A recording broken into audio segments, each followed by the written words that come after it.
الحمدللہ والصلاة والسلام علی رسول اللہ۔ قربانی کرنے کا وقت سوال کیا گیا ہے، قربانی کا جانور کس وقت ذبح کیا جائے گا؟ الجواب بعون اللہ سبحانہ وتعالی۔ قربانی کرنے کا وقت عید الاضحیٰ کی نماز کے بعد شروع ہوتا ہے اور 13 ذو الحجہ کے دن غروب آفتاب کے وقت ختم ہو جاتا ہے۔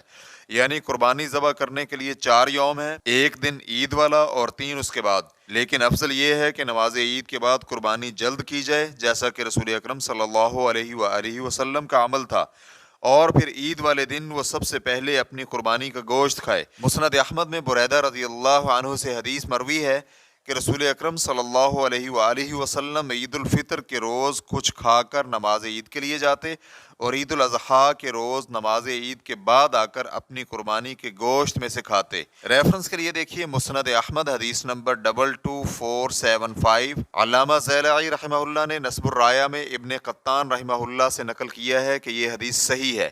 ریفرنس کے لیے دیکھیے نصب الرایہ جلد نمبر 2 صفحہ نمبر 221۔ زاد المعاد میں ابن قیم رحمہ اللہ کہتے ہیں، علی بن ابی طالب رضی اللہ عنہ کا قول ہے، ایام نحر یعنی قربانی کے ایام یوم النحر یعنی عید والا دن اور اس کے بعد 3 دن ہیں۔ اہل بصرہ کے امام حسن اور اہل مکہ کے امام عطا بن ابی رباح اور اہل شام کے امام الاوزاعی رحمہ اللہ اور فقہاء کے امام شافعی رحمہ اللہ کا مسلک یہی ہے، اور ابن منذر رحمہ اللہ نے بھی اسے ہی اختیار کیا ہے۔ اور 3 ایام اس لیے کہ یہ مینا اور رمی جمرات کے ساتھ خاص ہیں اور یہی ایام تشریق ہیں اور ان کے روزے رکھنا منع ہے۔ چنانچہ یہ ان احکام میں ایک جیسے بھائی ہیں، تو پھر بغیر کسی نص اور اجماع کے ذبح کرنے کے جواز میں فرق کیسے کیا جا سکتا ہے؟ اور 2 مختلف ایسی سندوں سے جو ایک دوسرے کو تقویت دے رہی ہیں، نبی کریم صلی اللہ علیہ وآلہ وسلم سے مروی ہے کہ آپ نے فرمایا، مینا سارے کا سارا نہر کرنے کے لیے جگہ ہے اور سارے کے سارے ایام تشریق ذبح کرنے کے دن ہیں۔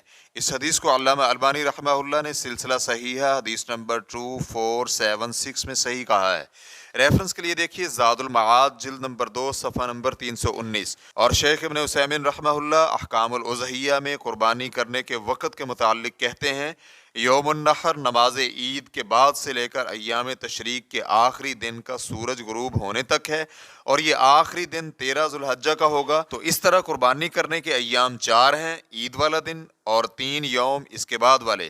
چنانچہ جس شخص نے بھی نماز عید سے فارغ ہونے سے قبل ہی قربانی کر لی یا پھر 13 ذو الحجہ کے غروب آفتاب کے بعد ذبح کی تو اس کی قربانی صحیح نہیں ہوگی۔ لیکن اگر اس کے لیے ایام تشریق سے تاخیر میں کوئی عذر پیش آ جائے، مثلا اس کی کوتاہی کے بغیر قربانی کا جانور بھاگ جائے اور وہ وقت ختم ہونے کے بعد اسے ملے، یا پھر اس نے کسی شخص کو قربانی کرنے کا وکیل بنایا تو وکیل قربانی کرنا ہی بھول گیا حتیٰ کہ وقت نکل جائے، تو عذر اور نماز بھول جانے یا سوئے رہنے والے شخص پر قیاس کرتے ہوئے کہ جب اسے یاد آئے یا پھر بیدار ہو تو نماز ادا کر لے، اس قیاس کی بنا پر وقت نکل جانے کے بعد قربانی کرنے میں کوئی حرج نہیں ہے۔ اور ان 4 ایام میں دن یا رات کے کسی بھی وقت قربانی کرنی جائز ہے، لیکن دن کے وقت قربانی کرنا زیادہ افضل اور بہتر ہے۔ اور ان ایام میں سے بھی عید والے روز دونوں خطبوں کے بعد قربانی کرنا زیادہ افضل ہے، اور ہر پہلا دن دوسرے دن سے افضل ہے، کیونکہ ایسا کرنے میں نیکی اور بھلائی اور خیر میں جلدی کرنا ہے۔ اور مستقل فتاوی کمیٹی کے فتاوی جات میں ہے، اہل علم کے صحیح قول کے مطابق حج تمتع اور حج قران کی قربانی کرنے کے 4 دن ہیں، ایک عید والا دن اور 3 یوم اس کے بعد، اور قربانی کا وقت چوتھے روز کا سورج غروب ہونے پر ختم ہو جاتا ہے۔ ریفرنس کے لیے دیکھیے فتاوی اللجنۃ الدائمۃ للبحوث العلمیۃ والافتاء جلد نمبر 11 صفحہ نمبر 406۔ واللہ تعالی اعلم۔ اسلام QA ریکارڈنگز مؤسسۃ الشیخ محمد صالح المنجد، المملکۃ العربیۃ السعودیہ، فتویٰ نمبر 36651۔ والسلام علیکم ورحمۃ اللہ وبرکاتہ۔